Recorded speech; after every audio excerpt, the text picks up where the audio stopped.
काय भावना आहेत आपल्या?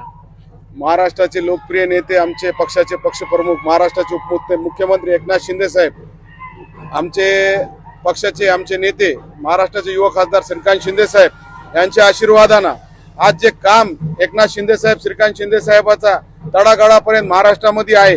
आज जिल्ह्यामध्ये आमचे जिल्हा प्रमुख आनंद भरोसे साहेब असू द्या, आमचे जिल्हा प्रमुख विशाल कदम साहेब असू द्या, विधानसभा प्रमुख बालू कुराडे साहेब असू द्या, एक सामान्य शिवसैनिकची जीत आहे. आणि आमच्या विरोधात आठ आमदार होते आणि आमचे सन्माननीय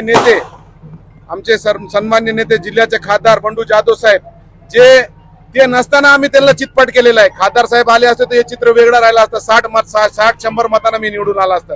पण खासदार साहेबांना आशीर्वाद वारीमधून दिलं. वारीचा आशीर्वाद देवाना मंजूर केला. आम्ही गोरगरिबाचे कामा करते, प्रस्थापित लोक जे आहे, जे चोरे धारेचं राजकारण करते, प्रस्थापित लोकांना धडा सामान्य लोकांना दिलेला आहे. हे तो टेलर आहे. परभणी विधानसभा पिक्चर अभी बाकी आहे.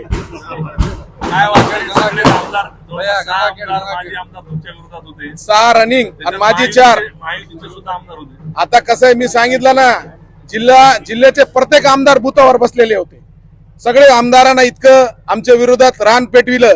पण सामान्य शिवसैनिक आमचे जे होते, सर्वसामान्य लोक आहे आम्ही. विशाल भाऊ असू दे, आनंदराव असू दे, आम्ही रस्त्यावरचे लोक आहे आम्ही.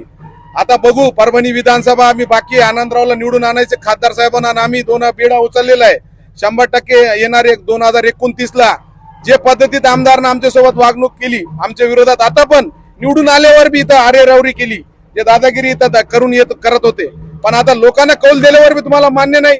2029ला शिवसेनेचा धनुष्यबाण परभणीत निवडून येईन आणि भरघोस मताने निवडून येईन आणि अल्पसंख्याक मतावर आम्ही निवडून येऊ, हे मी तुम्हाला खात्रीनं सांगतो. 2029ला हे पहिली सुरुवात आमची जिंकायची झालेली आहे. एकनाथ शिंदे साहेब, श्रीकांत शिंदे साहेब, सन्माननीय खासदार साहेब यांच्या आशीर्वादानं, बांगर साहेब आमचे हिंगोलीमध्ये आमचे नेते, त्यांचे सगळ्याचा आशीर्वाद, सर्वसामान्य शिवसेनेची जीत आहे. बँकेच्या अध्यक्षपदासाठी आपण काही हे करणार? आता इकडं बघा, आम्ही काय इतके मोठे लोक नाहीये, सर्वसामान्य लोक, गरीब लोक आहे आम्ही.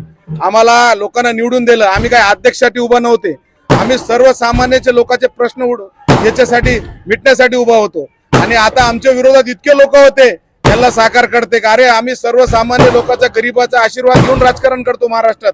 आज बघा, गोरगरीब लोकांना आम्हाला मतदान केलं. आमचे सन्मान्य खासदार साहेब इथं राहिले असते तर हे चित्र वेगळं राहिलं असतं. याच्यामुळं आता खासदार साहेबांच्या विरोधात बोलणं सोडून द्या. तुम्हाला सर्वसामान्य खासदार साहेबांच्या कार्यकर्त्यांना चितपट करून टाकलेलं आहे. त्यामुळं आता येणारे 29ला दाखवू तुम्हाला तुम्ही कसे निवडून येते. महायुतीच्या आमदारांच्या विरोधात काम केलं, मग आता पुढे समन्वय कसा असणार हे आता एकनाथ शिंदे साहेब ठरवितील सगळ्या गोष्टी.